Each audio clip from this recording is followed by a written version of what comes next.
Hi everybody, I'm Bree the Plant Lady, checking in with an early August weekly garden tour, right here from my gardens in Fuquay-Varina, North Carolina. Well, as you can see next to me, the rain lilies are rain lilying. Remember, these are a plant that only bloom because of the rain. You can irrigate them to your heart's content. They won't flower unless they get rainfall. Well, I wanted to show you enormous weeping keltis, weeping hackberry. I've not done any pruning on it lately. It needs it, but it is really fun to watch kids' reactions, like going through it. Feels very secret garden-ish. And really, this front border, which I had pretty low expectations for, is looking good. I'm actually like not beating myself up over this one. This is looking good. I've been watering it, so that helps a lot. Castor beans are really starting to make themselves known. All the coleus and the sunflowers and gaillardia have really, I think, started to acclimate. And I wanted to show you the first self-seeded sesame is blooming. This is black seeded sesame. You see it's got a kind of purpley pink flower. I absolutely love sesame. I think it's one of the most beautiful plants that you can grow. And as I mentioned, this is self-seeded. I didn't even sow this, but I am excited to see that I've got more coming up, and they're just going to be great to sort of fill in the gaps. Got lots of dahlias that have been reliably perennial. And of course, all the panicum that I put in are starting to flower, and they're definitely doing their jobs filling in the gaps. So overall, I think this border is doing pretty well. And for people who rent the Airbnb, this is not the worst view out the front door. So you walk out, and I had these wonderful ladies here this weekend. They were just like so excited to be here in the Carolina cottage, and it brings me great joy to have people visit who don't realize that there's a garden. They come to town, for a wedding, and then they enjoy their stay so much extra because of the garden. And that just is like, gets me all sorts of excited.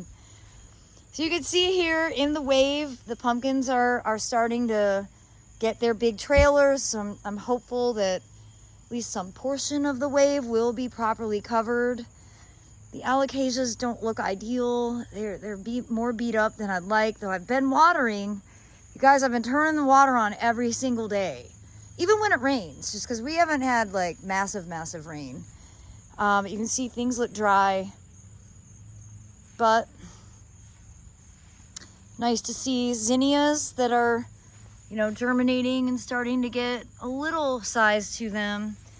I'm sure this border would appreciate more water and more fertilizer. And I have definitely been stretching the limits with lack of fertilization.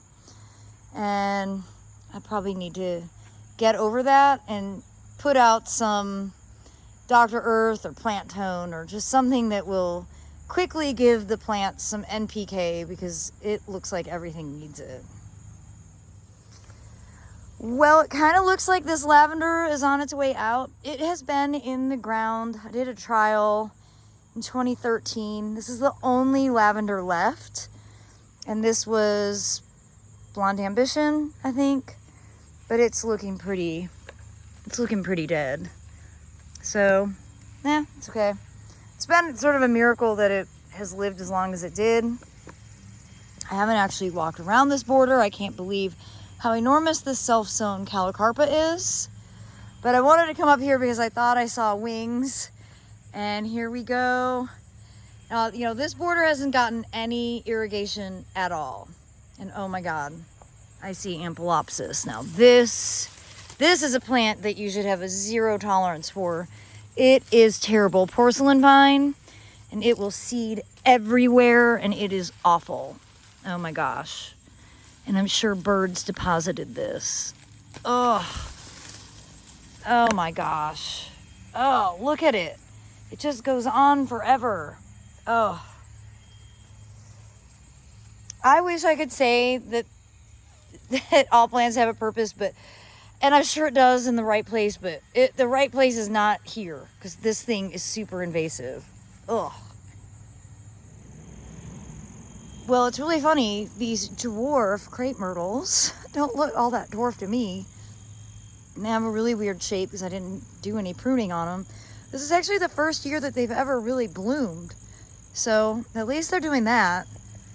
They're definitely not a tight habit. I don't know the name.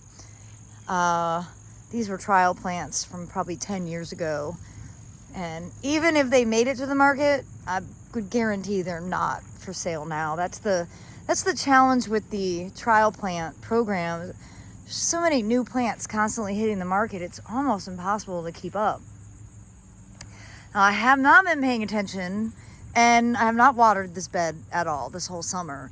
This trident maple looks pretty terrible. But you know, I don't really need a trident maple and a viburnum and an oak tree and a boxwood all within a few feet of each other. So it might just be that the trident maple will eventually come out. And every year at this season, I contemplate cutting out that platycladus, that conifer there, which may actually have a different name now. Honestly, I've not been doing a good job keeping up with botanical name changes. But it really doesn't love this environment. It certainly suffers from extreme heat and dry, and it's showing that right now. The thing is, in the winter, it's really nice to have a conifer here. Now that I don't live here, it may not matter as much, so I want to contemplate that. You know, I don't really make quick decisions about plants to get rid of, but that may end up being on the chopping board for the next time the arborists come. Not a lot to report from the north side of the house other than the deer are allowing some echinacea to flower and some Hedychium coccineum are in flower, which is great. These don't really have a lot of fragrance, which is why I like Hedychium cornarium. Let's go through my botanical names here. But this is a really great, beautiful tropical plant. You can see it's nice and upright, even though this is in a lot of shade. This is really full shade at this stage.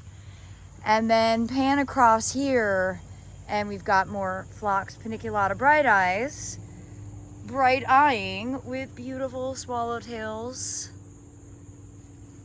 And it smells so sweet and nice, and there's just nothing quite like coming out and taking videos of butterflies. You can't be in a bad mood.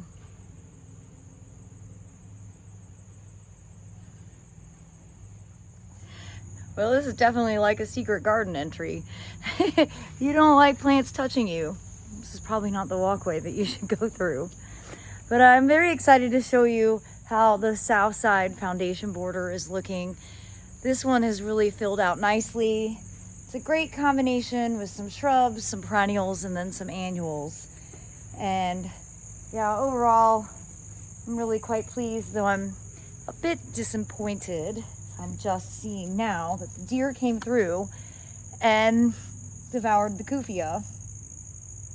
But they didn't get the ageratum next to it, if that is in fact still its botanical name. And they leave the vinca alone. So, you know, you gotta celebrate the victories. And unfortunately, I love Kufia, but they are going on my deer do eat this list for my upcoming article. Well, everybody, I hope that you've enjoyed this week's weekly garden tours, and I hope you'll tune in next week so that you can continue to see the gardens grow. As always, thanks so much for watching, and happy gardening.